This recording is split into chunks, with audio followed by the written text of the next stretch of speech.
isang maganda, masaya at pinagpalang umaga po sa buhay ng bawat isang naririto, nasa kani-kanilang mga tahanan at lalong higit sa ating Diyos na buhay. Palakpakan nga po natin ang ating Diyos na buhay sapagkat pong tunay siyang kahanga-hanga at mabuti sa ating mga buhay. Sa bawat panahon, sa bawat pagkakataon at sa bawat oras, tunay po na ang Diyos ay mabuti. Amen po.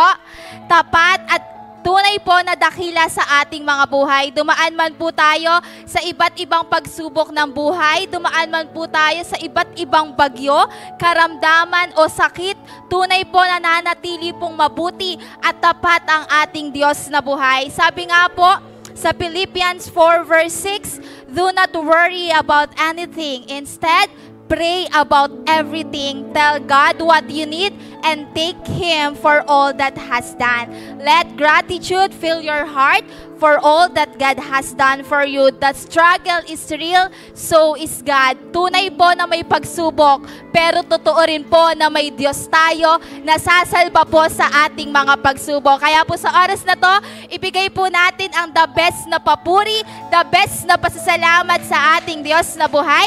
Inaanyayahan ko po ang lahat na magsitayo at pangungunahan po tayo ni Brother Joel sa opening prayer at ng worship team. Jesus. We praise you, O Lord. We glorify your name, Panginoon. Tunay nga na napakasarap bumalik sa presensya mo, God. Tunay nga na napakasarap magpuri sa iyo, Panginoon. Hallelujah, Lord. Yes, so good.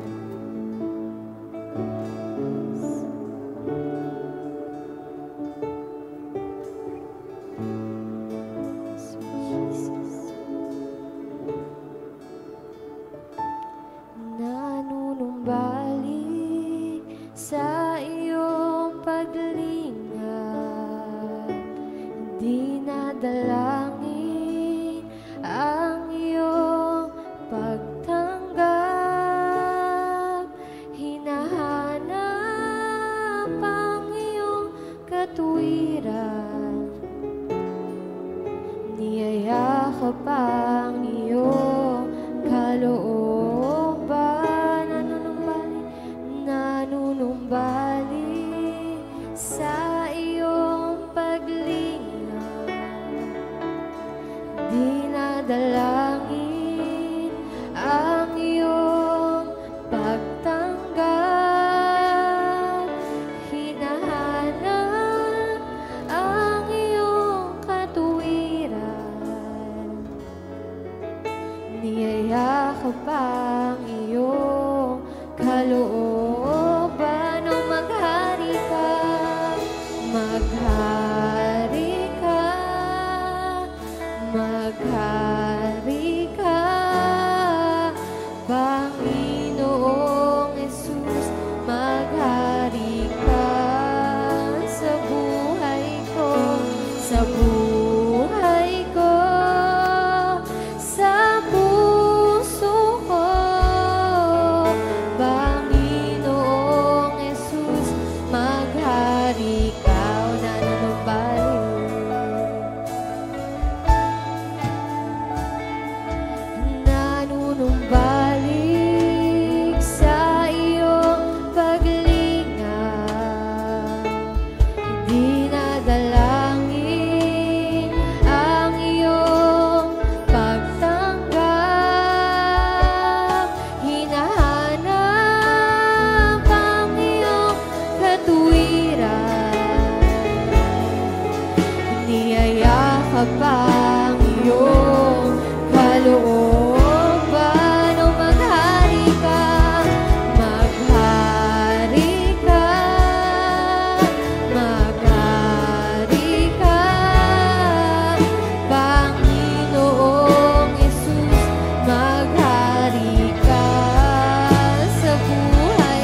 sa buhay ko, sa puso ko. Panginoong Jesus, maghari ka. Panginoong Jesus, maghari ka. Panginoong Jesus, maghari ka. Yes, Lord Jesus.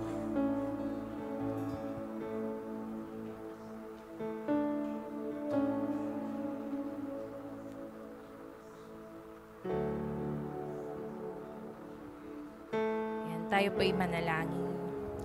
Dakila't makapangyarihang Diyos, sa umagang ito, kami, Panginoon, ay nagpupuri, nagpapasalamat, Panginoon, sa kabutihan mo po sa buhay ng bawat isa sa amin. Salamat, Panginoon, sa nagdaang bagyo, Panginoon. Tunay, Panginoon, na hindi mo po kami pinabayaan, Panginoon. Maraming salamat, Lord, dahil sabi mo sa iyong salita, na tawagin namin ang iyong pangalan, Panginoon, at kami ay iyong ililigtas, Panginoon. Salamat, Lord, na naririto na naman kami, Panginoon. Idinako mo sa iyong bahay, sambahan, Panginoon, upang kami, Panginoon, ay makarinig ng mga salita mo, Panginoon. Dalangin namin, Panginoon, na ang mga salita mong ito ay tumimo sa aming puso, sa aming isipan, Panginoon, at magamit po namin sa aming pang-araw-araw na pamumuhay. Sa oras na ito, Panginoon, amin pong pinapanalangin ang mga itatayo mo po dito sa harapan, Panginoon. Pagpalain mo po ang kanilang buhay, Lord God. Higit lalo, Panginoon, sa magbabahagi ng iyong mga salita, Panginoon. Dalangin namin, Lord, ang mga panalangin ng bawat isa, Panginoon. Kumilos ka po sa buhay ng bawat isa. At ikaw, Panginoon, ang tumugon. Ano man po yung mga pangangailangan po namin, Panginoon. And Lord, sa mga kapatiran po namin na wala pa po, Panginoon, remind them, Panginoon, na ang araw ng linggo ay araw mo po, Panginoon. And dalangin din po namin, Panginoon, sa mga kasama po namin sa live stream, Panginoon, patuloy mo pong pagpalain ang buhay po ng bawat isa sa amin, Panginoon. Kaya sa oras na ito, Lord, aming itinataas ang gawain namin, Panginoon. Ang lahat po ng papuri, pasasalamat ay binabalik po namin sa pangalan ng aming Panginoong Jesus. Amen. Amen. Isang masaya at mapagpalang linggo po muli sa buhay ng bawat isa. Tunay nga po na ang ating Panginoong Diyos ay hindi nagbabago at palaging tapat, sapat at higit sa lahat mabuti sa ating mga buhay. Kaya tayo po'y umindak at umawit sa ating Panginoong Diyos.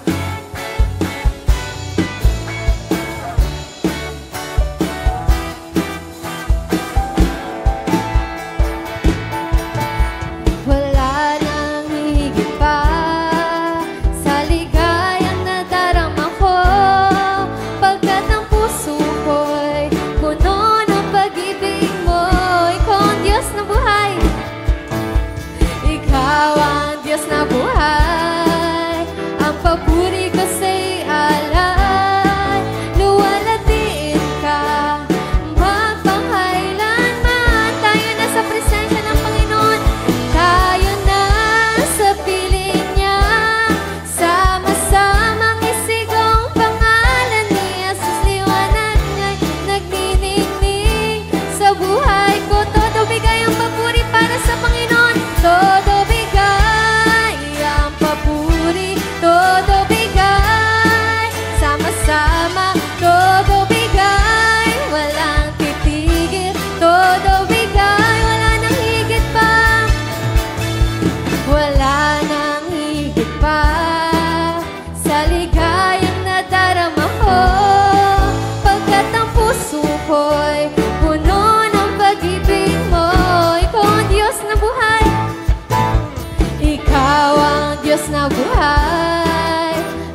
sa puso ko. Pag-ibig mo'y hindi nagbabago. Sa kapangyarihan mo, Panginoon, sa kapangyarihan mo, kami ay doon magtitiwala. Kahit kanyang nilalang, purihin siya. Kahit kanyang nilalang, purihin siya. Kahit kanyang nilalang, purihin siya. Hallelujah, Lord. Tunay nga, Panginoon, na dapat kang purihin, dapat kang sambahin, Panginoon, sa buhay ng bawat isa sa amin, O God. Tunay nga, O Diyos, sa nagdaang mga araw, naranasan namin yung kabutihan mo, Lord, sa buhay ng bawat isa sa amin, Panginoon. Tunay nga, Panginoon, yung wagas mong pag-ibig, Panginoon, yung palaging yumayakap sa buhay ng bawat isa sa amin. At sa oras na ito, Panginoon, patuloy ka naming aawitan, O God, ng pasasalamat at papuri, O God. Hallelujah, Lord. Yes, O Jesus.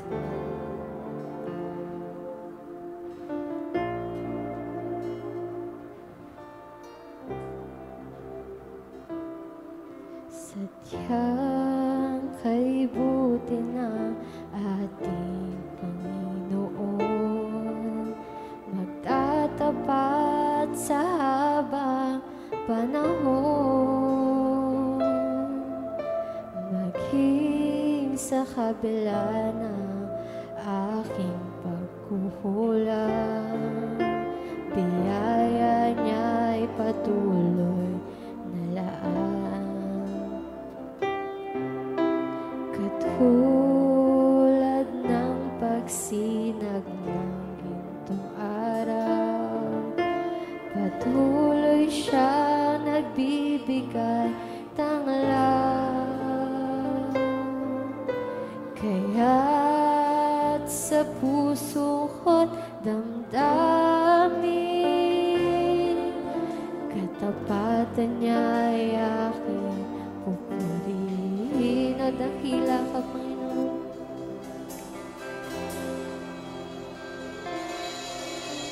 Dakila ka, O Diyos, tapat kang ang tunay, magmula pa sa ugat ng aming lahi.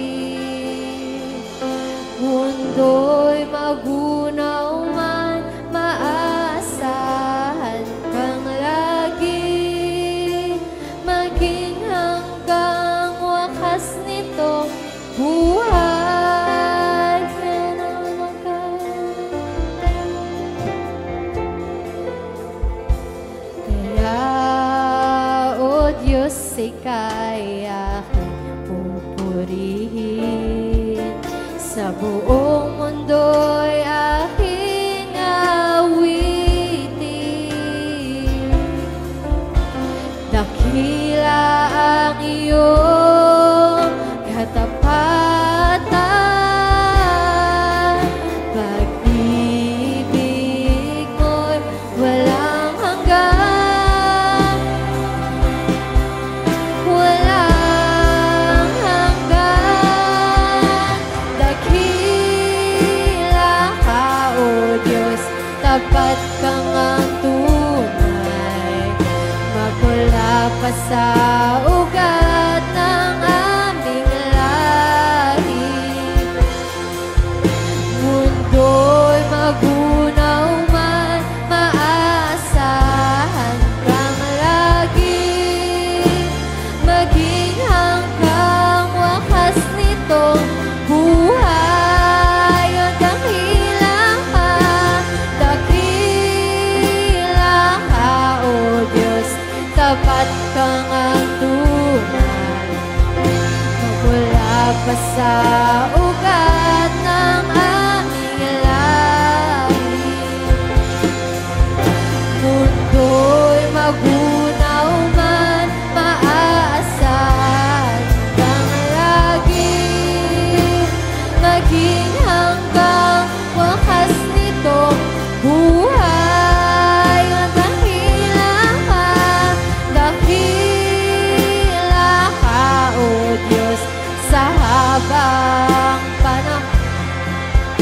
Katapatan mo'y matibay na sandigan, at sa bawat bighati tagumpay man ay naroon. Daluyan ang pag-asa kung kailang ay hinahon. Pag-ibig mong alay sa'kin noon hanggang ngayon. Dakila ka,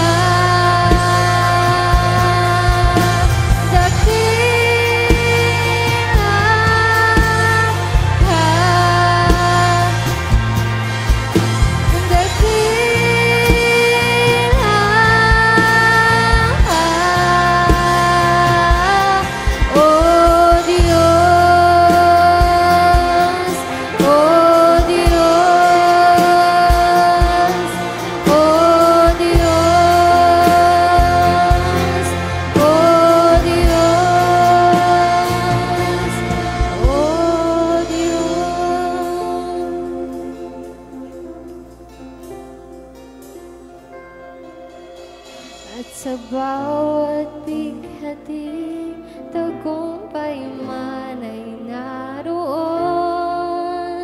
Daluyan ang pag-asa kung kailang ay hinahon. Pag-ibig mong alay sa'kin noon hanggang ngayon. Dakila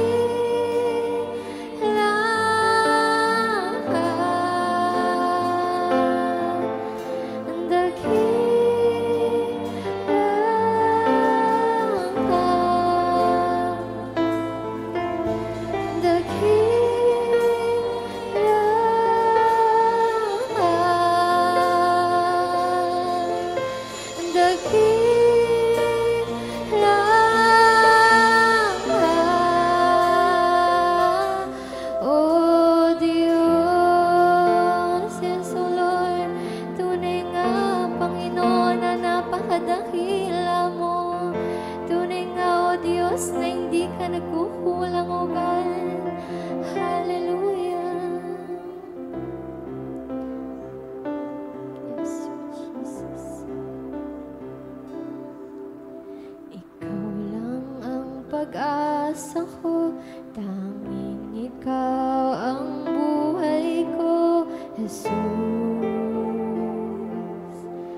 Kahit ako'y nangangamba, basta't ikaw ang kasama, panatag na ikaw lang sasambahin. Ikaw lang ang sasambahin, paligid man ay magdilim, Jesus.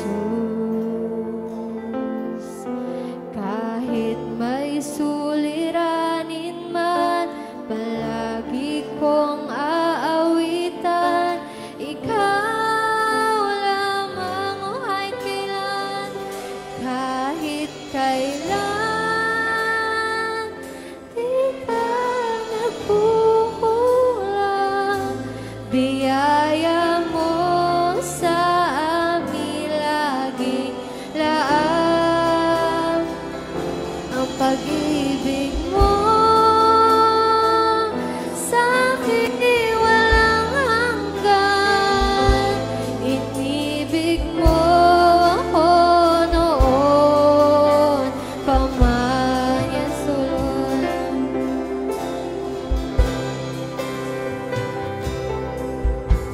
Ikaw lang ang pag-asa ko, tanging ikaw ang buhay ko, Jesus. Kahit ako'y nangangamba, basta't ikaw ang kasama, panatag na ikaw lang ang sasambahin. Ikaw lang ang sasambahin, paligid man ay magdilim.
Biyaya mo sa amin lagi lang. Ang pag-ibig mo sa amin walang hanggan. Inibig mo ako noon pa man kahit kailan. Kahit kailan, di ka nagbubulang.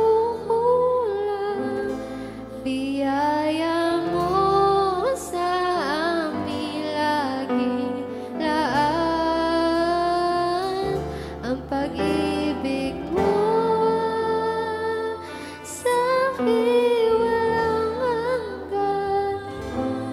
Inibig mo ako noon pa man. Inibig mo ako noon pa man. Inibig mo ako noon pa man. Yes, oh Jesus.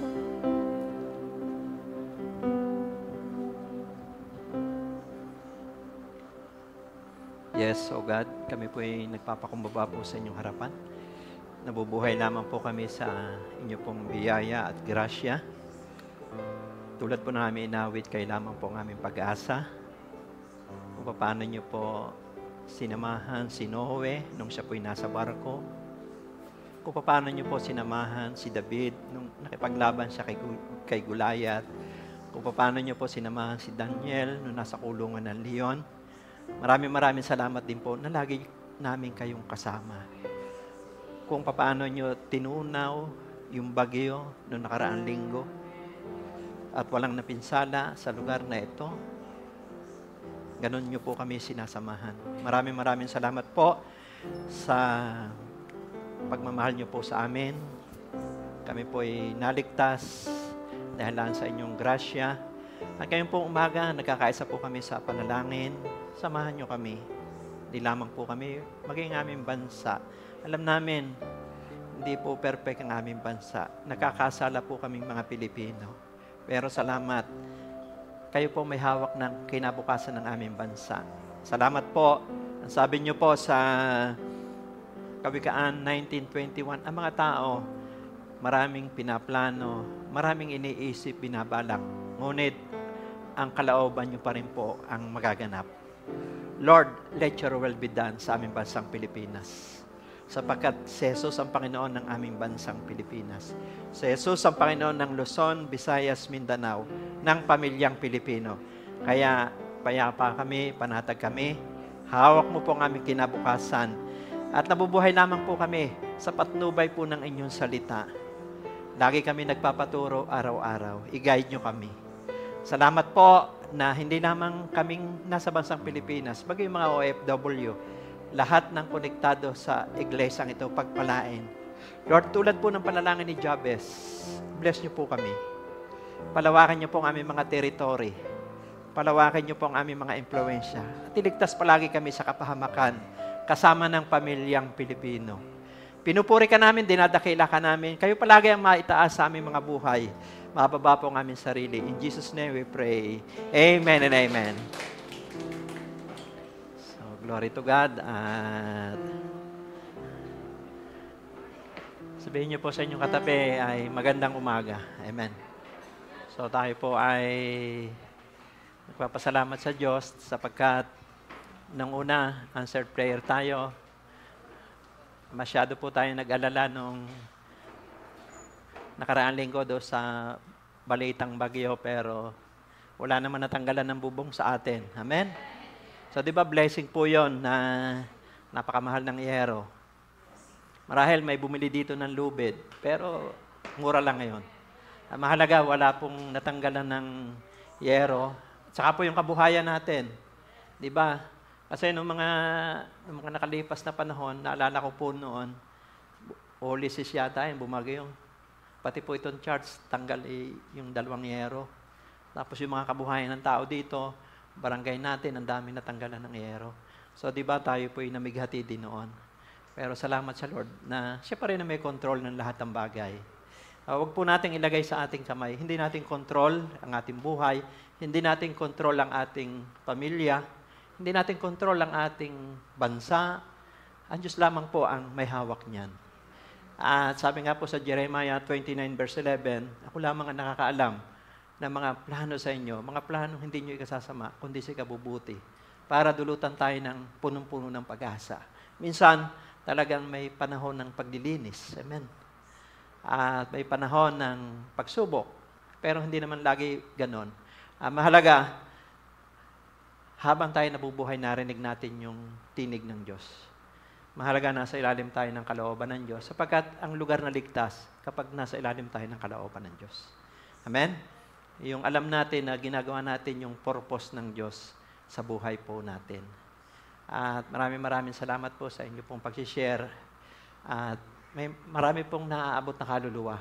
Alam niyo po, noong nakaraang, patutuo ko lang po, noong nakaraang pong week, may naghahanap po sa akin dito ng 2 babae. Hindi ko po alam na nagme-message pala sa akin sa Messenger. Hindi ko naman natatanggap. Ewan ko siguro, hindi ko may mga function yung cellphone ko na hindi ko masyadong na-identify. Sabi ni Kuya CJ, Pastor, may naghahanap sa inyong 2 babae kasing edad ko. Sabi ko, wala naman akong kausap So, sige ako, papasukin mo. So, yung pala ay meron po kasing kapatiran tayo sa Australia na si Ate Aika, Ate Aika Mariano. Shout out po dyan kay Ate Aika Mariano. So, humingi siya ng prayer request. Nasa Australia siya noon. Kukuha siya ng exam. Isa po siyang nurse. Kailangan siya kumuha ng exam doon sa pagtatrabaho niya doon. At glory to God, naparito para magpuri sa Diyos, magpasalamat. At tinugon daw ng Diyos yung ating panalangin. So, may dala pong bagong sasakyan, pinapray po yung sasakyan. At syempre, totoo po yung salita ng Diyos na, totoo po yung Mateo 6:33, pagka inuna natin ang kanyang kaharian, katwiran. Idaragdag po yung mga pangangailangan po natin. Alam ng Diyos na kakailanganin natin yun, kaya minsan may darating sa ating blessing. So, pasalubong po na pagkain, saka may niabot sa akin sobre. Pero tutuwa po ako na binigyan po ako ng $100. Pero masaya na po ako kasi hindi ko alam, yung palang sasakyan, mapaplat sa mga susunod na araw. Kaya nung kinuwang ko po dito po sa San Ildefonso, kaya pala lagi pong nawawala yung hangin. Ilang beses ko na pong pinapahanginan yon. Sabi po nung gumagawa po dun sa shop, sabi niya, hindi na ho pwede po itong hanginan, hindi na pwedeng tagpian. Iikot niya po yung manubela. Iniikot ko pong gano'n tumagilid labas na pala yung mga kawad ng isang gulong po. Ano ba ang solusyon ko dyan? Kailangan ng paltan na yan. Sige, paltan mo. So, glory to God, may nabunot po agad ako. Amen? Kaya, totoo po ang Diyos na maglingkod lang tayo ng tapat na idadagdag niya po yung mga pangailangan natin. Amen? Kaya palakpakan po natin ang Panginoon. Huwag natin alalahanin yung bukas. Bagaman di po masamang maghanap buhay, mag-aral. Pero pinaka-importante pa rin yung napoprotektahan natin yung relasyon natin sa Diyos. Yung intimacy natin sa Diyos. Kasi pag tayo nag-pray, diringgin po tayo ng Diyos. Kaya glory to God at ang Diyos po ang mapapurihan. So ngayon pong umaga, ang topic po natin ay divine wisdom. Napakahalaga po nito. Pag sinabing divine wisdom, makalangit na karunungan. Maka-Diyos na karunungan. Siyempre, iba po yung karunungan ng mundo. Amen? Iba po yung karunungan na galing sa Diyos. Dati ang karunungan natin, makamundo, di ba? Hindi natin alam ay may mga tao palang napapahamak. wala pa tayong relasyon ng kay Kristo eh. Pero nung tinanggap natin si Jesus bilang Panginoon at tagapagligtas, naging anak niya tayo, iba pala yung karunungan galing sa Diyos. Ito'y nagbubuo, nag-aayos, nagliligtas, nagbibigay ng pag-asa, nagdadala ng atmosphere of faith. Amen? So, makalangit na karunungan. Sabi po rito sa Roma 11 verse 33, lubhang napakasagana ng kayamanan ng Diyos, di matarok ang kanyang karunungan at kaalaman. Sino ang makapagpapaliwanag ng kanyang mga kapasyahan? Sino ang makakaunawa ng kanyang mga pamamaraan? Gaya ng nasusulat. Doon po sa Kawikaan 3:13 to 15, mapalad ang isang taong nakasumpong ng karunungan at ang taong nagsisikap, unawa ay nagtatamo. Higit pa sa pilak ang pakinabang dito at higit sa gintong lantay ang tubo nito. Sa alinmang alahas ay higit ang karunungan at walang kayamanang dito ay maipapantay. So, napakahalaga po ng divine wisdom. God is not only wise, sabi diyan. He is wisdom himself. Ibig sabihin, hindi lang siya matalino. Talagang puno siya ng karunungan at kaalaman. Ang tunay na karunungan ay hindi nakukuha sa dami ng alam, kundi sa lalim ng relasyon natin sa Diyos. Ang tunay na matatag na Kristiyano ay hindi lang faith-filled, kundi wisdom-guided. Ano ba ang pagkakaiba ng dalawa?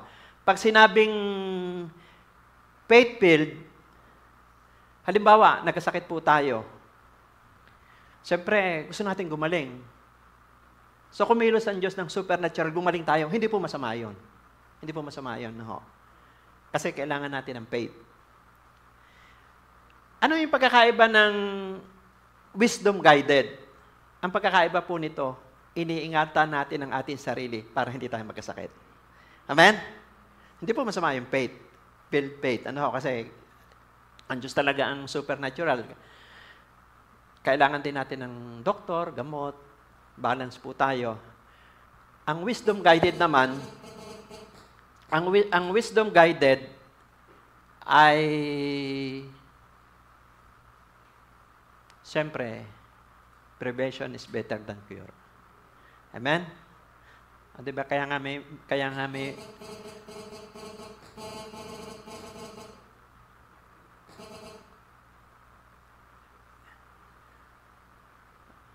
nga po may monitor.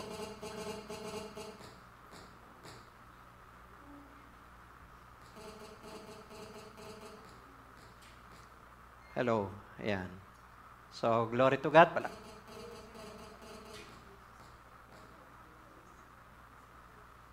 Amen?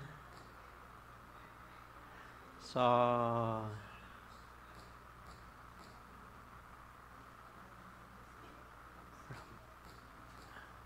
glory to God. Palakpak po sa Panginoon. So, nandun tayo sa wisdom guided. Ano po? Napakahalaga po ng monitoring. Siyempre, hindi mo alam na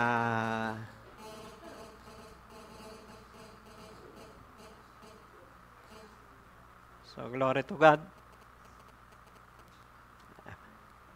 Praise. Amen, amen. So,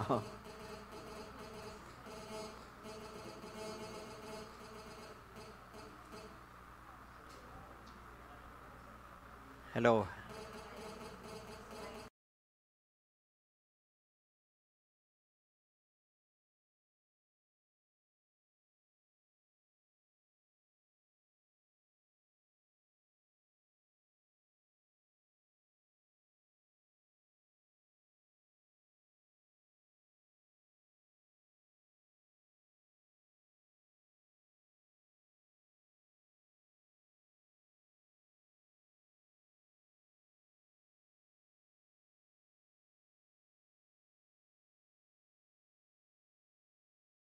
Sa muna pong palakpak sa Panginoon. Ho.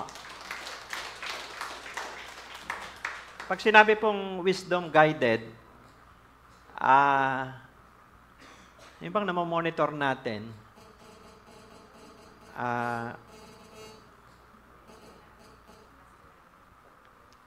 probation is better than cure.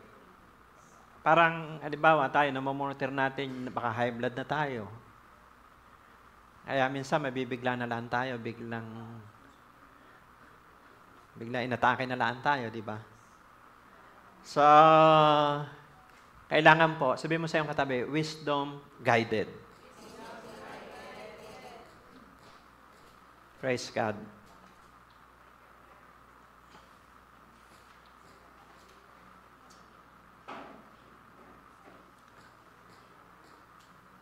Praise God.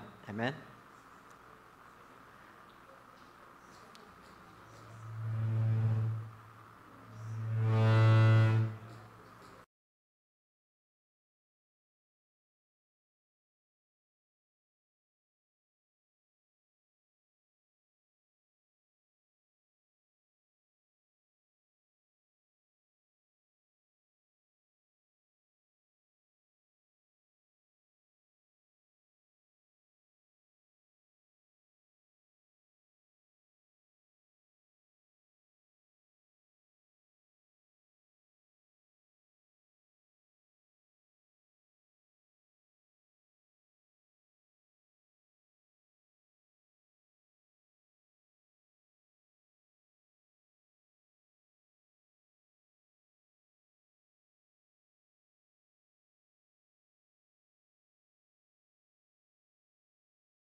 Mahalaga po kasi ang mensaheng ito. Ito po yung missing link ng bawat Pilipino. Kapag ka nagkaroon ng wisdom ang mga Pilipino, magkakaroon po ng peace, contentment, masisiyahan sila sa kapwa. Amen? So, nandun tayo sa wisdom guided. Iba po yung advance anointing. Bago pa mangyari, nakahanda ka na. Sabi mo sa katabi, bago pa mangyari, prepare ka. Yun ang advance. Ano ho? Kung sa sundalo, baka kailangan kargado ka na. Amen? Huwag mo hintayin na salakayin ka pa. Amen? Sa mga mananampalataya, ganun din po. Bakit hindi tayo papayag na yung ipinagkaloob sa ating wisdom, hindi natin magamit? So, how to have divine wisdom? Number 1, pray for divine wisdom over wealth. Ano po ba ito sa Tagalog? Humingi ka ng karunungan sa halip na kayamanan. So, hindi ko po sinasabi na masama ang kayamanan. Kailangan natin yan. Tingnan niyo po sa panahong ito, ano po ang issue? Pera. Amen? Marami po ang nagkamal-kamal ng salapi, pero naghihirap ang kalooban. Yung iba po ay humihimas ng rehas na bakal. Ito bang wisdom, ito bang divine wisdom nasa Bible ba ito? Kaya number 1, pray for divine wisdom over wealth. Gamitin natin si Solomon. Sabi po doon sa unang hari, chapter 3, verse 9, ito po yung panalangin ni Solomon. Ano ho? Bigyan po ninyo ako ng karunungang kailangan ko sa pamamahala at kakayanang kumilala ng mabuti sa masama. Sapagkat sino po ba ang may kakayanang maghari sa napakalaking bayang ito? Kasi nung siya po'y naghahari, milyon na po yung iniwang legacy ni David. Kasi nung panahon ni David, gera eh. Kaya sa panahon ni Solomon, manageable na lang. No?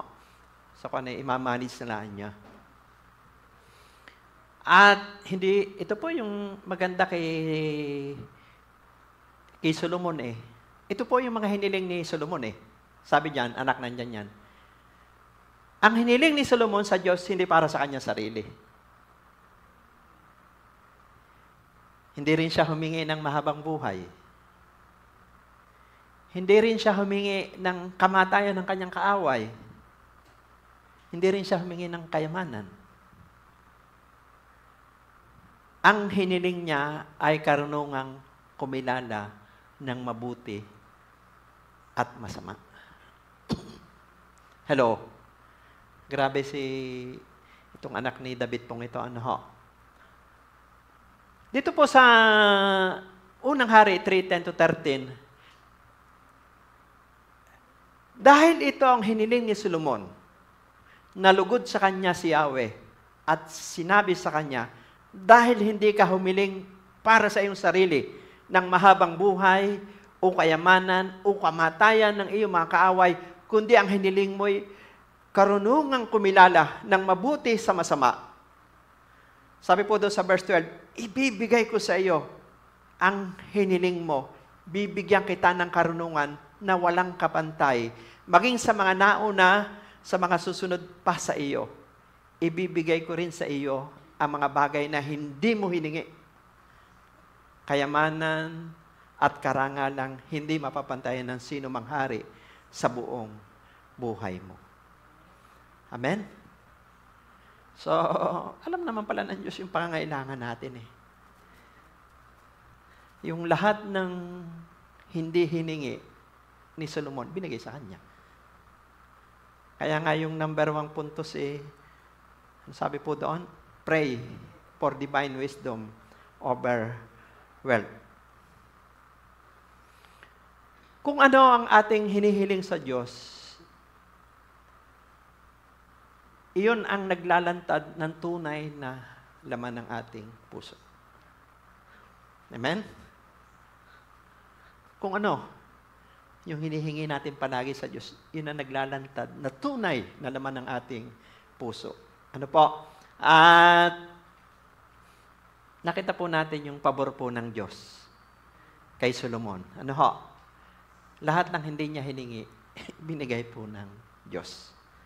So, application of wisdom in our life. So, napakahalaga po nito yung pakikinig. Una, to hear. Ibig sabihin, ibibigay natin ang full attention natin para marinig natin ang tinig ng Diyos.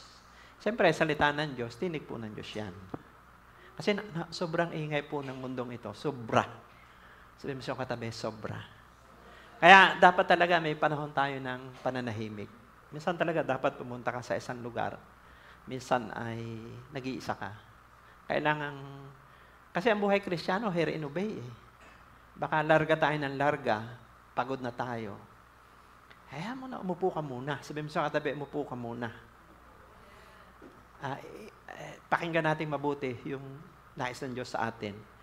To understand, hindi lang pakikinggan natin ang sinasabi ng Diyos, kundi ito ay uunawain din natin. Hindi po tayo pabigla-bigla. Amen. Marami na pong nagkamali dyan sa pabigla-bigla. Hindi pala masamang wag muna lumarga. Unawain muna natin.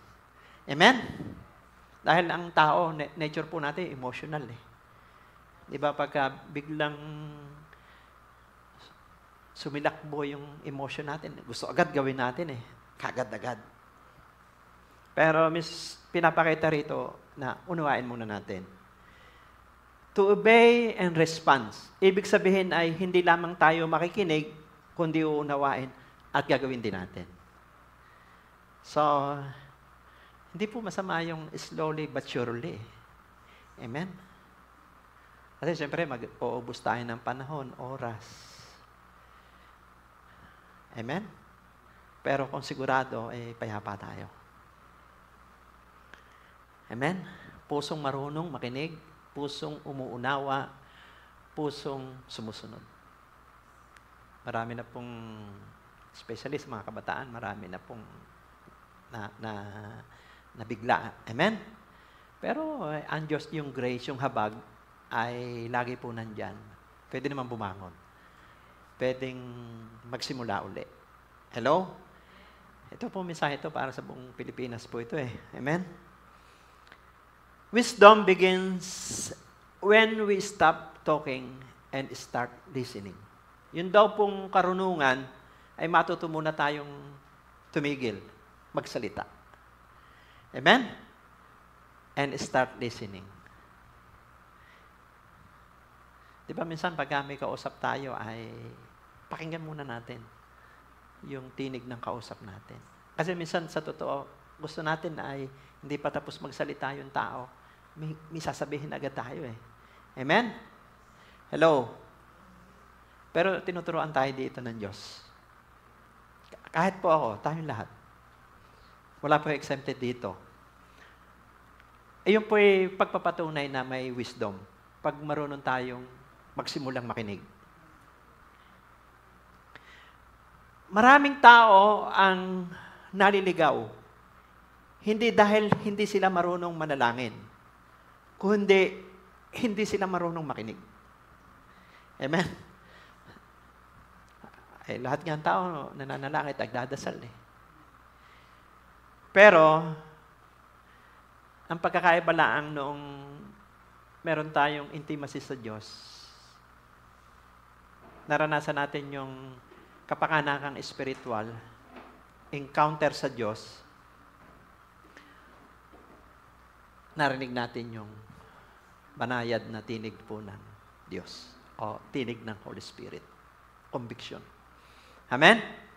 Mahalaga po yan. Dahil mas masarap nang nakarinig muna tayo bago po tayo lumarga. Kita po natin si Solomon, nalugod po sa kanyang Diyos dahil doon sa kanyang hiniling. Ano ho? Ang hiniling ni Solomon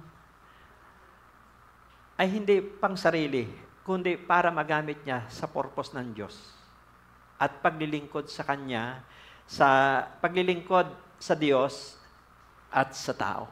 Yun lang. Pero dinagdag ng Diyos yung kailangan niya.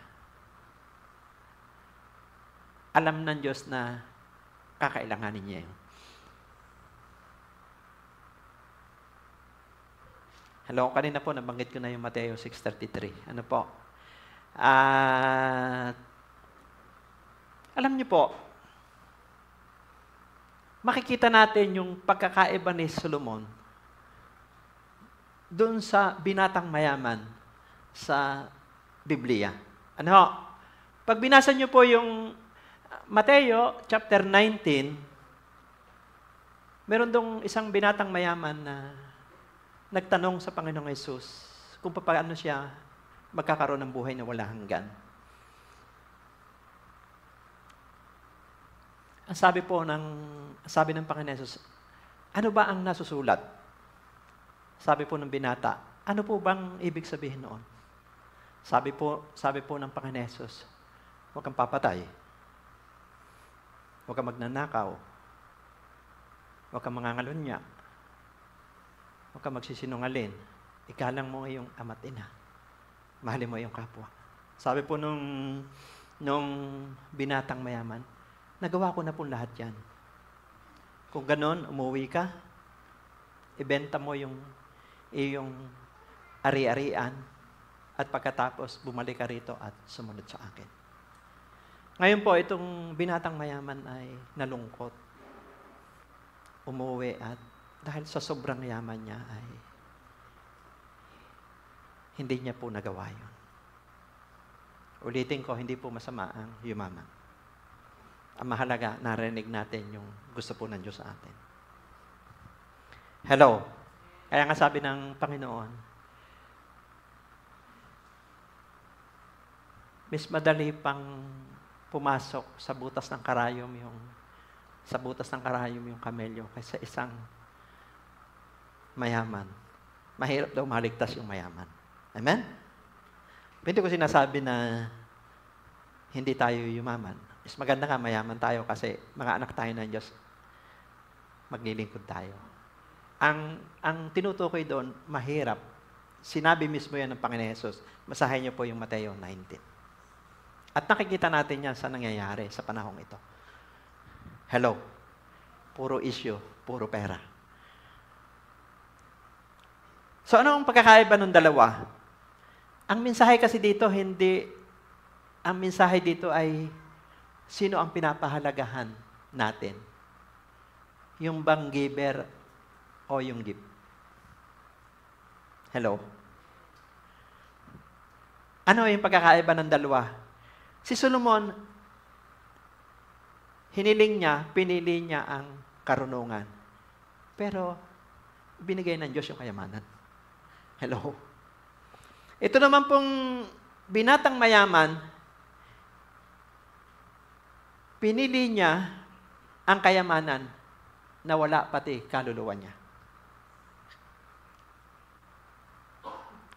Kaya totoo po yung Marcos 8:36. Makamtan man ng tao ang kayamanan sa buong mundo, kung mapapahamak naman ang kanyang kahit sa isang kaluluwa, walang kabuluhan ang lahat ng bagay. Inuulit ko, hindi po masama yumaman. Pero, i-value natin, ano ba ang gusto ng Diyos sa atin? Ano ba ang purpose niya? Ano ba ang gustong gawin ng Diyos sa buhay natin? Marami na po ang nasadlak ng paghihirap ng kalooban. Dahil ang focus nila, mali.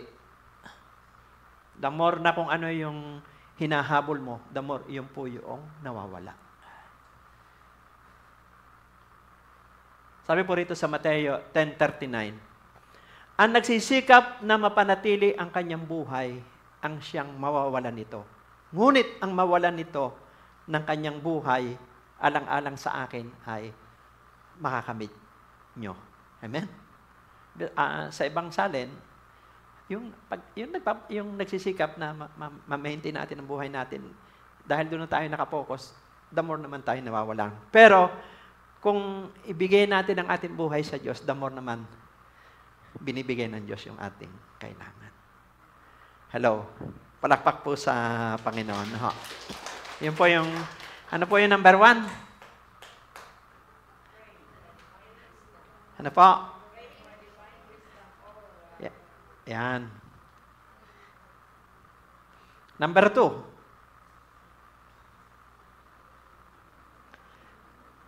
Operate divine wisdom for our decision. Kanina may distraction, ayaw ipasami ng Diyos to. Ano? Number 2, operate divine wisdom for our decision. Ibig sabihin ay i-apply daw natin ang divine wisdom sa ating mga pagpapasya. Ano ho? Dito po ay nag-operate na po yung karunungan ni Solomon. Ano ho? Dito po sa unang hari, chapter 3, verse 23 to 25. Ito po kasi istorya na meron pong dalawang ina magkasama sa bahay. At yung isa'y nanganak, after 3 days nanganak yung isa. Ngayon yung pong isang ina, nadaganan niya yung kanyang anak, namatay. At ang ginawa po nitong isang ina, na namatay ang kanyang anak, pinuntahan yung isang ina na nanganak. Ipinalit yung kanyang patay na anak, kinuha yung buhay.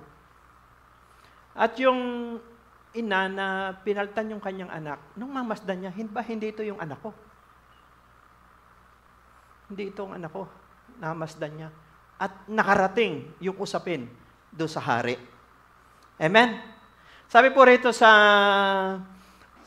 unang hari, chapter 3, verse 23 to 25, kaya't sinabi ni Solomon sa isa, sinabi mong iyo ang buhay na bata at kanya ang patay. At sa ikalawa, ang sabi mo na may iyo ang buhay at kanya ang patay. Kaya nagpakuha ang hari ng isang tabak at dinala nga sa kanya ang isang tabak. Sinabi ng hari, hatiin ang batang buhay at ibigay ang kalahati sa bawat isa. Amen.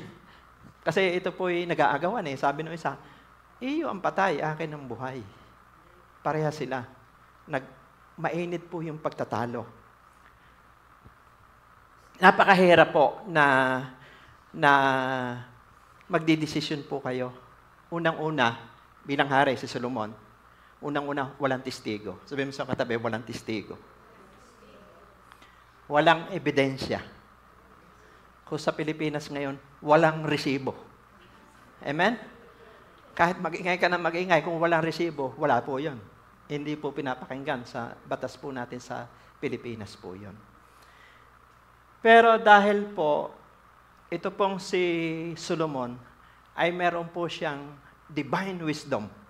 Ano ho? Nag-operate sa kanya yun.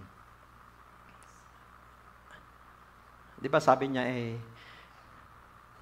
kukuha ng tabak, sabihin po, sabi niya, hatiin ang bata, ibigay tikakalhati doon sa dalawang ina. So yung tunay pong ina, sumigaw. Sabi yung unang ina, huwag niyo pong hatiin, mahal hari, ibigay na lang niyo sa kanya. Kawawa po yung bata. Yun naman pangalawang ina, hatiin niyo po, para wala makinabang sa amin. Sabi ni Solomon, ibigay ang bata doon sa unang ina. Yung may malasakit, yan ang tunay niyang ina. Amen? So, yun po ay wisdom, divine wisdom. Hello. Siyempre, sa bansang Pilipinas po kasi, kahit nag-ooperate sa atin yung, po kasi yan yung wisdom. Pag binasa niyo po yung 1 Corinthians chapter 12, verse 8 to 10, nandyan yung mga spiritual gifts Word of wisdom, word of knowledge, gift of discernment, gift of faith. Siya po yan nasa mga anak ng Diyos yun. Yung meron tayong gift of discernment. Pag sinabing gift of discernment at wisdom, na-identify natin yung kung sino ang totoo, kung sino yung hindi.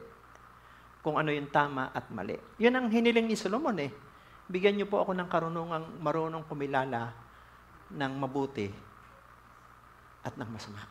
Amen? Sa panahon natin ngayon, sa mga Kristiyano, discernment spirit yan.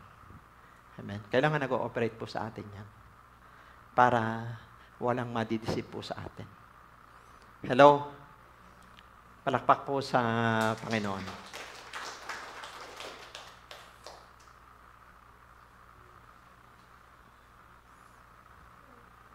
Yan.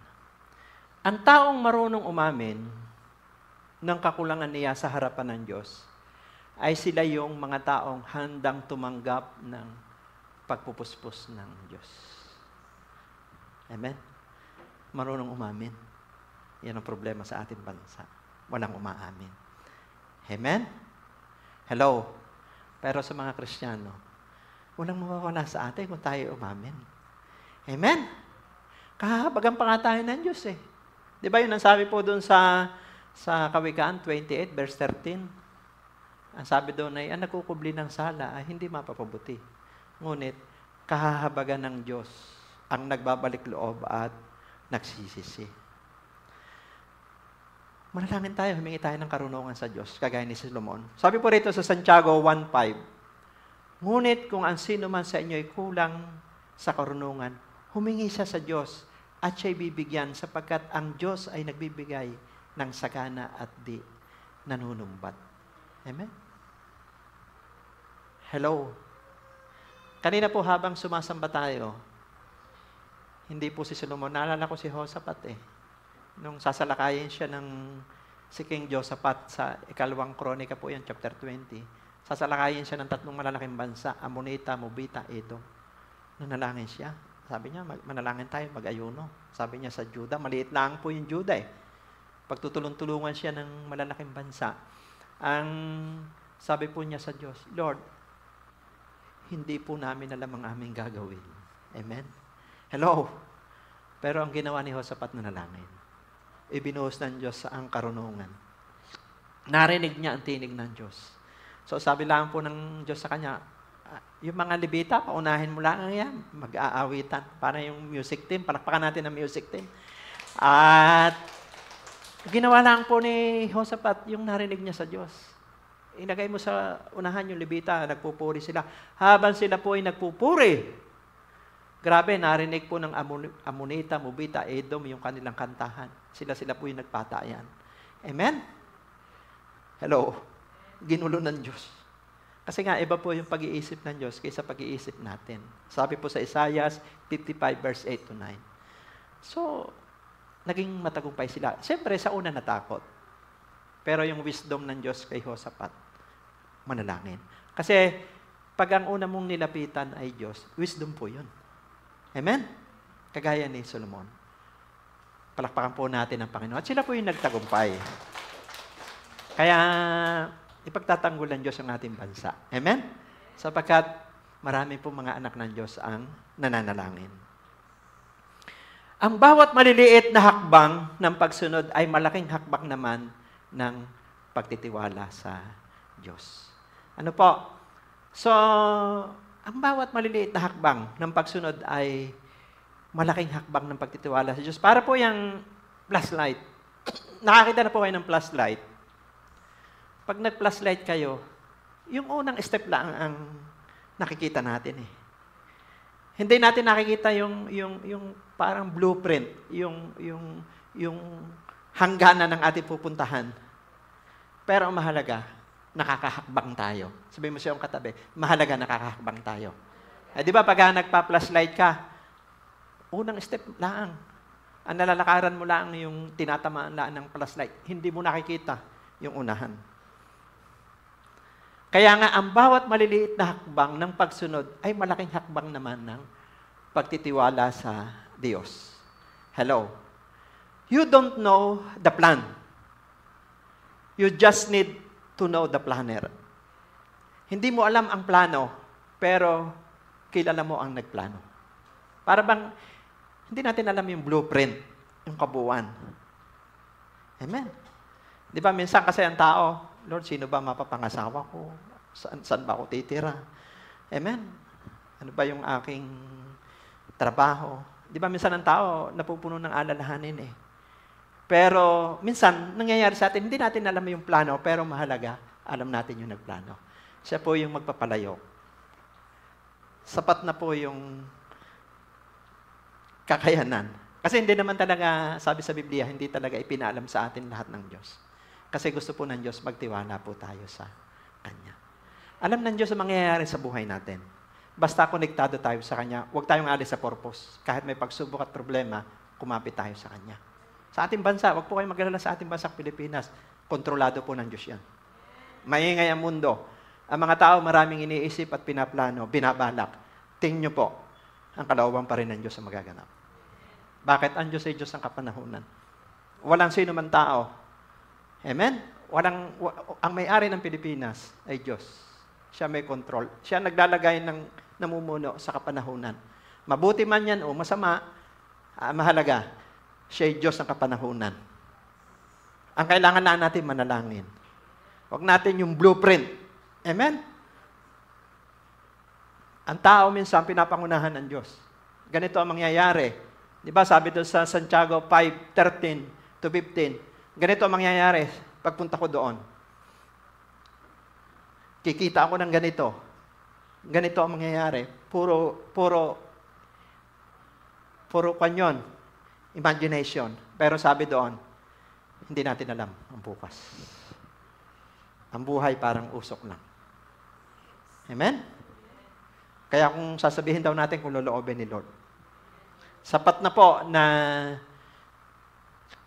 naintindihan natin yung purpose ng Diyos. Magpasalamat tayo kung ano meron tayo. Amen? Yung ligtas ka, ligtas yung pamilya mo. Huwag mong habulin yung hindi nais ng Diyos. Kung gusto ng Diyos yan, ibibigay sa iyo yan. Huwag mo ipilit yung sarili mo. Huwag natin ipilit yung sarili natin sa hindi nais ng Diyos. Pero kapag nakita natin yung gusto ng Diyos, diyan tayo papayapa. Diyan tayo makukontento. Yung bang nakokomfort ka. Hindi mo wala kang kailangan patunayan. Alam mo, kasama mo ang Diyos. Hello. Palakpakan po natin ang Panginoon. Sabi po rito sa Kawikaan, chapter 3, verse 5 to 6, kay Yahweh ka magtiwala buong puso at lubusan At huwag kang manangan sa sariling karunungan. Sa lahat ng iyong gawain, siya nga'y alalahanin upang ikay patnubayan sa iyong mga tahakin. So, example po ng may wisdom, may divine wisdom. Yung marunong tayong mag-intay sa timing ni Lord, kahit nauna ang iba sa atin, wisdom po yan. Hello? Ulitin ko. Yung marunong tayong maghintay sa timing ni Lord, kahit nauna ang iba sa atin, wisdom yun ni Lord. Yung marunong tayong magpasalamat, kahit wala pa yung hinihiling natin, dahil alam nating faithful si Lord, wisdom ni Lord yun. Yung hindi lahat ay ating pinapatulan, dahil alam naman natin na wala tayong dapat patunayan pa sa ating sarili sa harapan ng Diyos, wisdom po yun. Amen? Hello?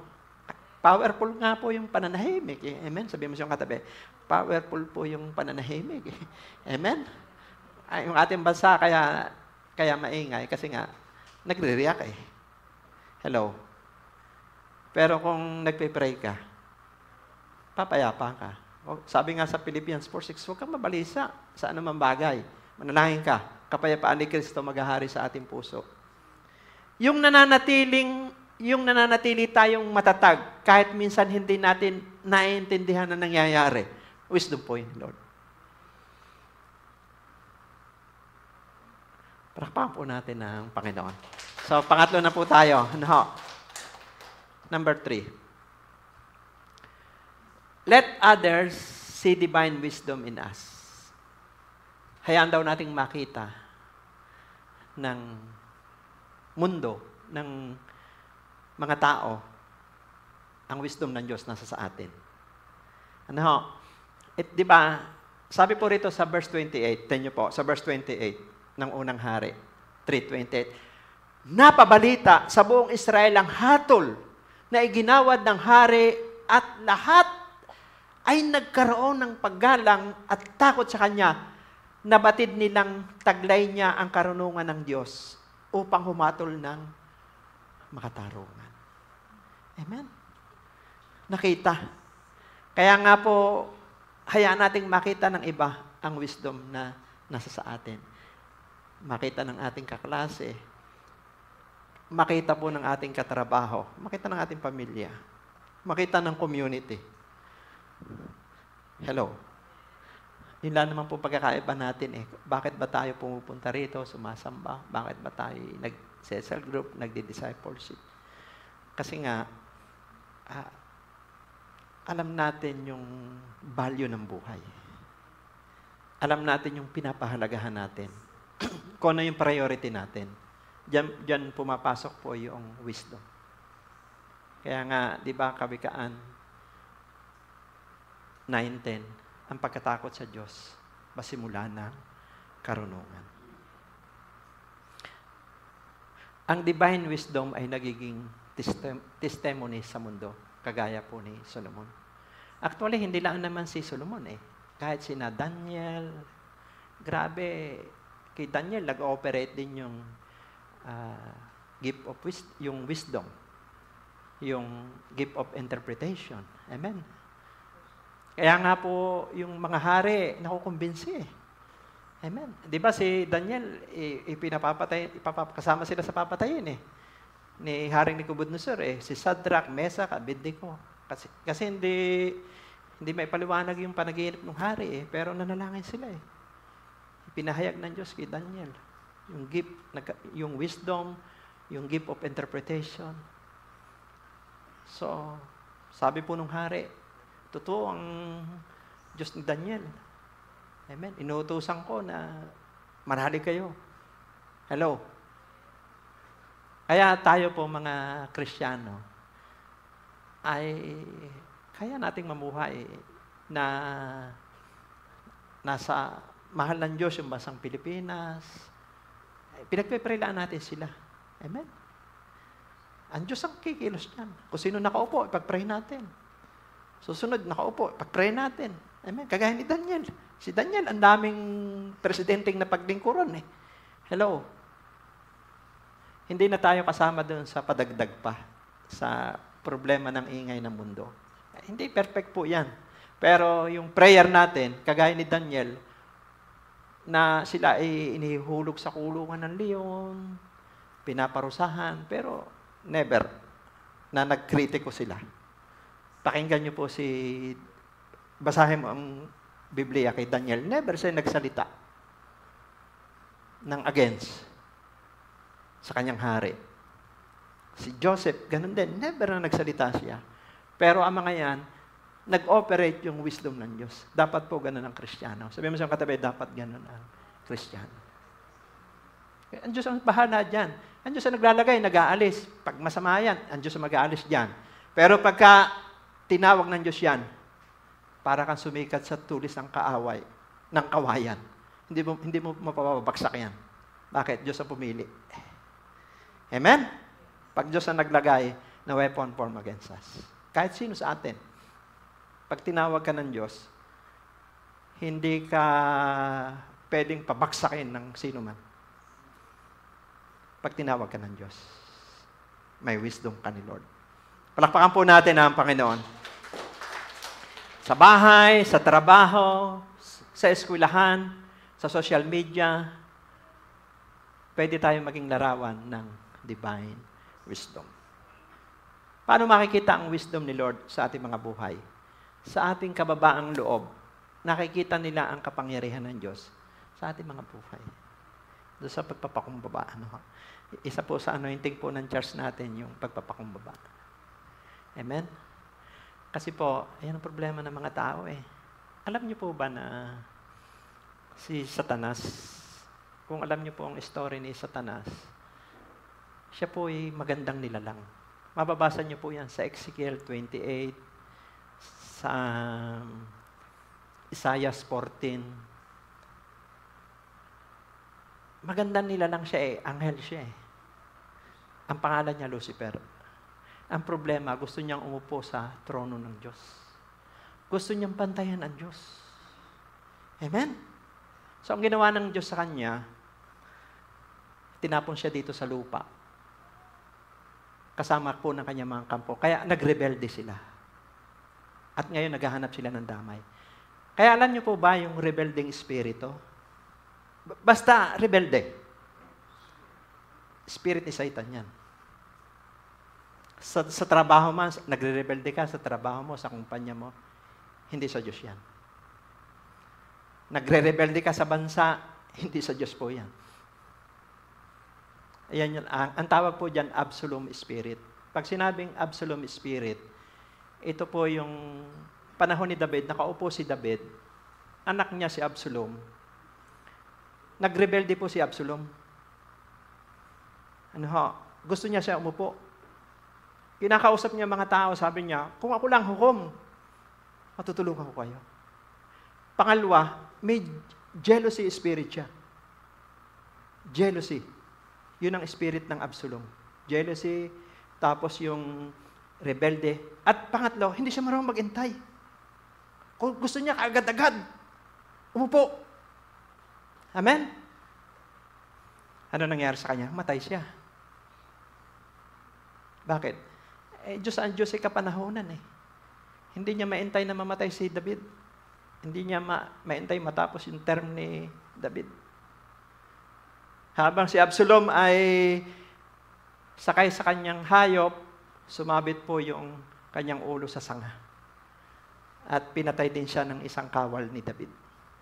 Napaagang buhay niya. Bakit? Rebelde. Tandaan niyo po, ang rebelde, espiritu, hindi po sa Diyos yan. Sa Diyos marunong maghintay. Amen? Sa trabaho man niya, sa pamilya, anak ka man, marunong ka maghintay. Sa kumpanya ka, marunong ka maghintay. Sa bansa, marunong ka magpasakop. Huwag mong tingnan, mabuti man, masama yan, ang Diyos ang naglagay dyan, Diyos din mag-aalis dyan. Gawin mo yung part mo. Hello? Kaya nakakagulo eh. No? Amen? Pero ang Kristiyano, meron tayong ethics. Sabihin niyo po sa inyong katabi, ethics. Yan po yung aral ng Biblia. Mag-pray tayo kahit sino. Lagi ko sinasabi, o sino nakaupo, pag-pray natin. Pag-pray natin, bless natin sila. Maging masaya tayo sa kanila. Kasi sila nakaupo, parang sa eskwelahan yan. O sino ang principal, o pasakop kayo. Hindi perfect yan. Amen? Pero pasakop kayo, sumunod kayo. Manager mo sa kumpanya, ikaw may OFW, pasakop ka. Kita niyo po yung mga rebelde. Minsan natatanggal, nawawala. Naalala ko po na ako yung nagsasaudi yung kasama ko sa trabaho, lagi na lang kinukuha yung manager namin. Wala raw alam. Amen? Kasi po, India. So, feeling niya, mas marunong siya. Ang ginawa, umuwi siya nang wala sa oras. Amen? Ayaw magpasakop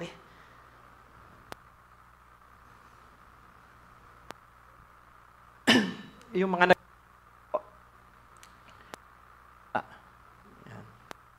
sound. Yung mga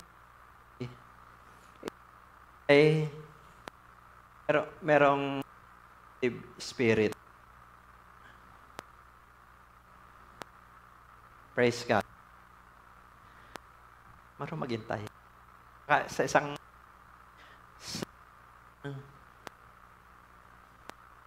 hello. So praise God. Amen.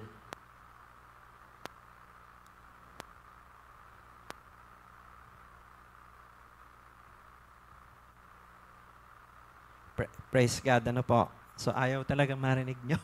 Ayaw, alam nyo po, mahalaga kasi yung mensaheng ito sa mga tao. Kasi yung, iba po yung spirit ng Diyos, tsaka spirit ni Satan. Ang spirit ni Satan, rebelde. Ikaw, nagtatrabaho ka sa isang kumpanya, pasahop ka, baka isang araw, susunod ka na manager. Next in line ka na. Amen?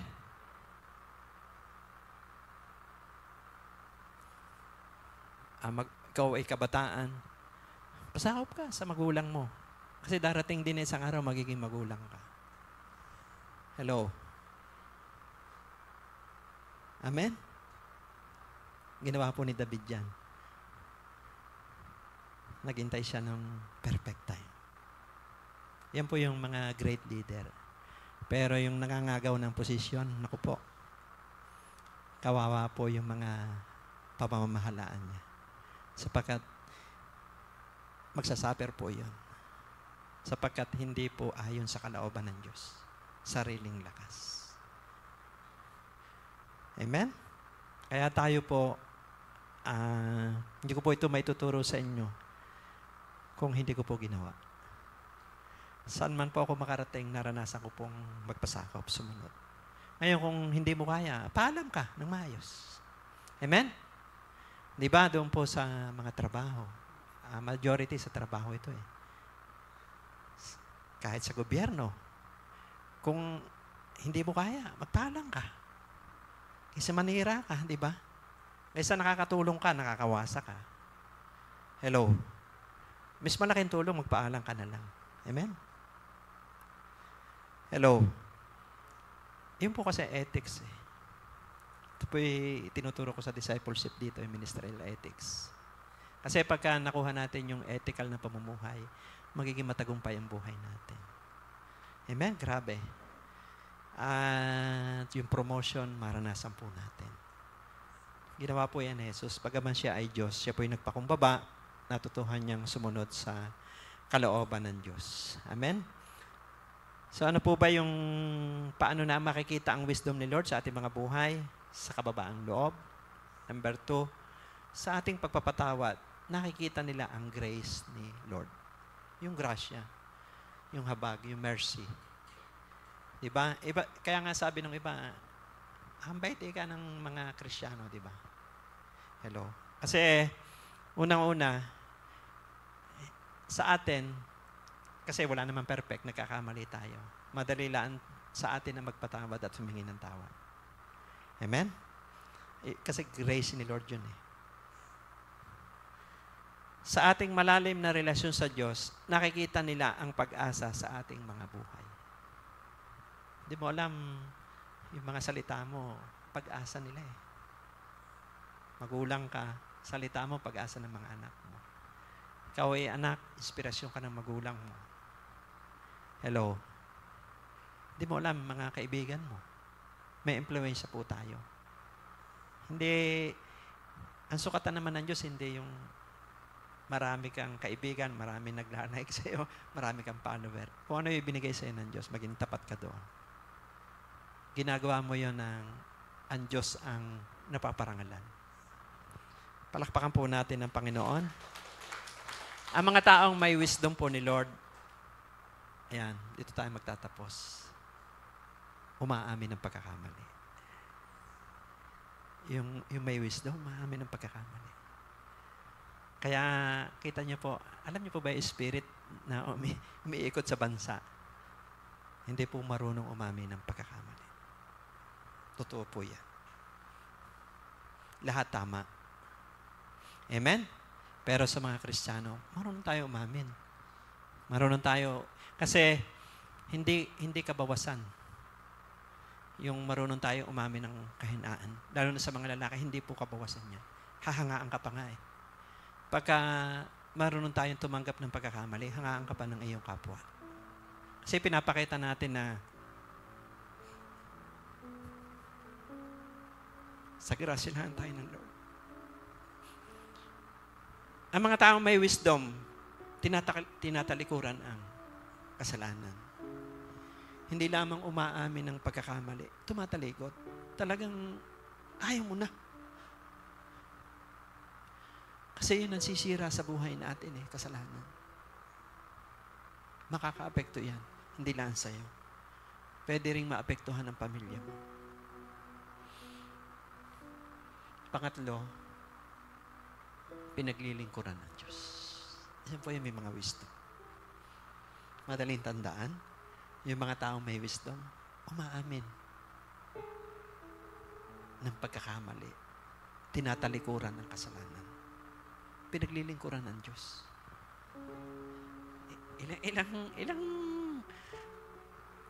Ilan na lang taon ang ititigil natin sa mundong ito. Ba't hindi pa natin gawin yung tama?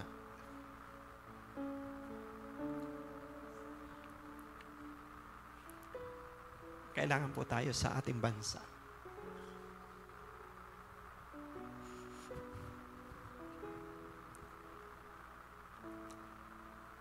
May mananalangin.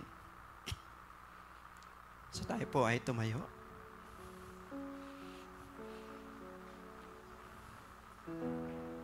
How to have divine wisdom.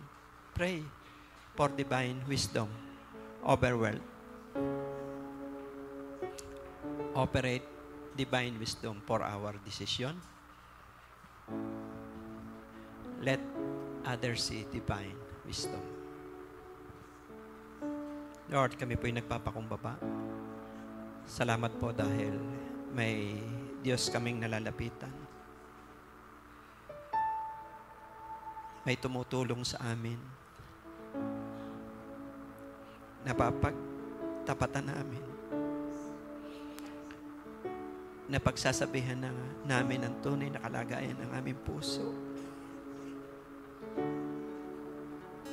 Alam namin na hindi namin alam lahat. Hindi namin kontrol lahat. Dinadalangin ang iyong pagtanggap. Hinahanap ang iyong katwiran. Niyayakap ang iyong kalooban. Nunumbalik sa iyong paglingap. Dinadalangin ang iyong pagtanggap. Hinahanap ang iyong katwiran. Niyayakap ang iyong kalooban. Maghari ka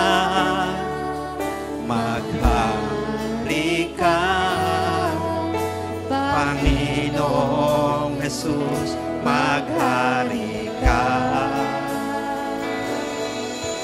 Sa buhay ko, sa puso ko, Panginoong Jesus, maghari ka.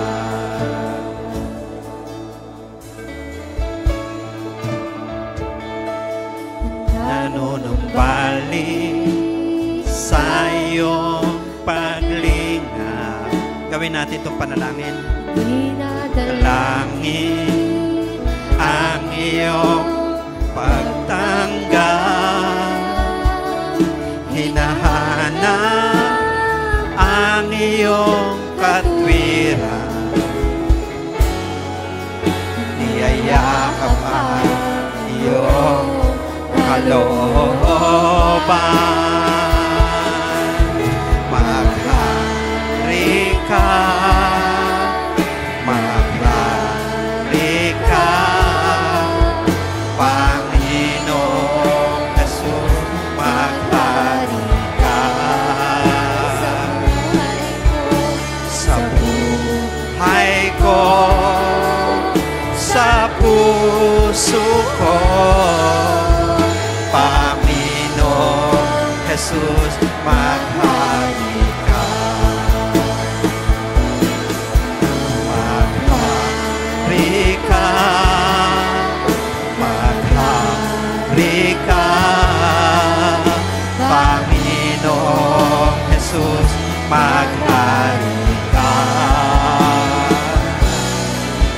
Sa buhay ko, sa puso ko, Panginoong Jesus, maghari ka. Maghari ka, maghari ka, Panginoong Jesus, maghari ka. Sa buhay ko, sa puso ko, Panginoong Jesus, maghari ka. Maghari ka, maghari ka, Panginoong Jesus, maghari ka. Sa buhay ko, sa puso ko, Panginoong Jesus, maghari ka. Maghari ka, Panginoon Jesus, sa aming mga buhay. Maghari ka, Panginoon Jesus, sa aming mga magulang. Maghari ka, Panginoon Jesus, sa mga kabataan. Maghari ka, Panginoon Jesus, sa pamilyang Pilipino. Maghari ka, Panginoon Jesus, sa aming bansa. Kami po'y nagpapakumbaba, umaamin palagi. Kailangan namin ng inyong awa at habag sa bawat Pilipino, sa bawat tao. Lord, inyong mercy nyo, lalo na po sa panahong ito. Kung kayo po ay ngayon lang nakadalo sa ganitong gawain, piliin mo yung karunungan galing sa Diyos. Tulad ng panalangin ni Solomon, yung pumilala ng mabuti. Sumunod ka sa aking panalangin, sabihin mo, Panginoong Jesus, salamat po sa iyong pagmamahal. Kahit kailan hindi mo ako iniwan. Inaamin ko, marami akong pagkakamali. Tulungan mo ako. Matalikuran ko ang mga bagay na hindi ka lugod-lugod sa iyo. Para mapaglikuran kita. Bigyan mo ako ng lakas upang makipagpapahalatin ako sa aking pamilya, sa mga taong konektado sa akin. Salamat po, Panginoon Jesus. Maghari ka sa aking puso. magpakailanman. Ako na lang po ang mananalangin. Lord, salamat sa buhay ng bawat isa. Sa mga nakikinig po ngayon pong umagang ito, nasa mga tahanan. Bless niyo po kami mga tao. Tulungan mo kami. Hindi namin kaya kung kami po hiwalay sa inyo. Bless niyo po ang bawat isa. Mahalin namin na inyong salita na nagsisilbi namin karunungan. Lord, ng aming bansa, tinadalangin namin ang mga Pilipino ay magpakumbaba. Sabi niyo po sa 2 Chronica 7 verse 14, sa sandaling ang bayang pinili niyo ay magpakumbaba. Manalangin, hanapin kayo, talikuran ng kasalanan. Diringgin niyo kami, papatawarin niyo kami. Ibabalik niyo po sa aming lupain ang kasaganaan at katiwasayan. Patawarin niyo po ang aming bansa. Alam namin hindi po kami perfect. Ang mga tao nagkakamali. Yung mga nasa gobyerno.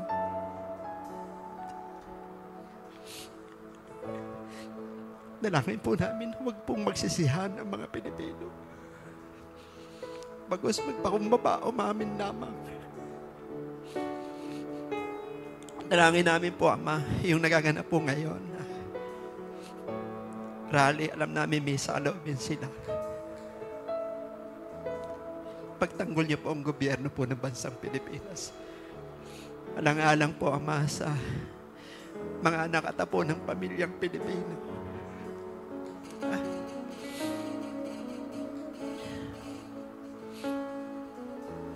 Alam po namin na wala naman po mga perpektong namumuno.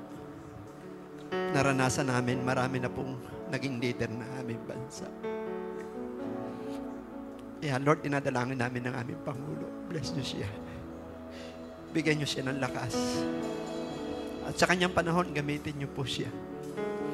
Bigyan niyo siya ng wisdom para matugunan ang mga sektor ng lipunan, ang sektor ng magsasaka, ang sektor ng edukasyon, ang sektor po, Ama, ng mga senior citizen,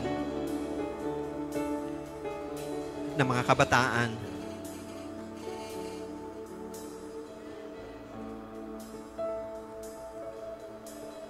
Salamat po, Diyos, at alam namin na payapain niyo po yung nagaganap pong rally ngayon sa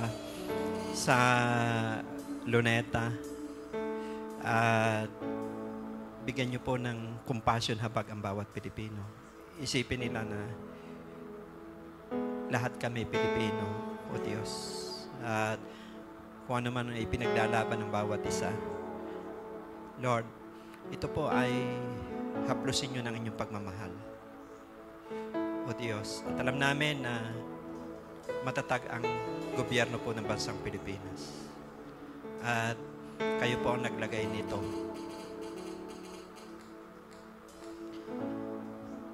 Salamat po, Diyos, na hindi po magtatagumpay ano man mga masamang hangarin, yung mga suicide bomber, yung mga sniper, lahat ng gustong magpabagsak sa gobyerno, hindi po magtatagumpay po ito. Every rebellion spirit sa aming bansa, rebellious spirit, jealousy spirit, yung spiritong hindi makapag-intay, hindi po ito magtatagumpay. Kung paano nyo po kami sinamahan, pinakinggan po yung aming panalangin nung pahintuin nyo po yung bagyo. Nung ito po ay nilusaw nyo, gayon din po.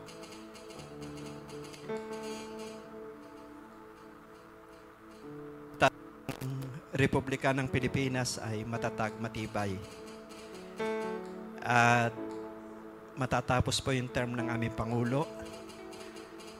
Nasasamahan nyo siya. At lahat ng ahensya ng gobyerno, ang AFP, matatag, matibay, ang PNP, ang Senate, Congress, Gabinete, ICI, o Diyos, DOJ, DLG, Defense, no weapon formed against us. Si Jesus ang Panginoon ng bansang Pilipinas at ang umiiral na gobyerno ngayon, matibay po ito. At hindi po magtatagumpay ang masamang nasa na gustong magpabagsak sa gobyerno. Ngayon pa lamang, totally defeated to in Jesus' name. Yung espiritu ni Satanas na rebelde, kaya siya itinapon dito sa lupa, hindi ito pwedeng maghari sa bansang Pilipinas. Yung espiritu ni Satanas na mamamatay tao, magnanakaw, maninira, hindi ito pwedeng magtagumpay sa bansang Pilipinas. At tanging si Jesus lamang ang maghahari sa bansang Pilipinas. Jesus reign over the Philippines, O Diyos. Siya po yung namamahala sa amin, O Diyos. Siya po ang aming Jehovah Nisi, ang aming bandila, ang aming watawat. Kaya salamat po, Diyos, sa oras na ito, sa victory, ang mga simbahan, manalangin lamang. Magpasalamat. Huwag makisangkot sa mga rally, huwag makisangkot sa mga rebelde, kundi ang mga simbahan ay manalangin, magpakumbaba, humingi ng awa. Lord, salamat po. Ingatan niyo po ang aming Pangulo, ang kanya may bahay, balot sila ng dugo ni Jesus, at hindi po sila maano. Matatapos po ang rallying ito na matatag ang Republika ng Pilipinas. Sapagkat the prayer of a righteous man is powerful and effective. Thank you po, O Diyos, kapayapaan na maghari sa bawat Pilipino. Kung paano nyo kami niligtas, ganyan din po ang gawin nyo sa kanila. Sa mga OFW, i-bless nyo po sila. At salamat na kayo ang Diyos ng kapanahunan. At itama nyo ang dapat itama. Sa panahon ng paglilinis sa aming bansa, maraming nasasagasaan, O Diyos. Pero kailangan ang season of cleansing. Pagkatapos ng cleansing na ito, magbibinipisyo po dito ang next generation. Ang aming Pangulo lamang ang nag-expose. Siya ang matapang na nagsiwalat, gumising sa sambahayang Pilipino na may nagaganap na ganitong kalakaran. Siya lamang ang totoong matapang na nagsiwalat nito. Kaya alam namin na sasamahan niyo siya at pinili niyo siya sa kapanahunan.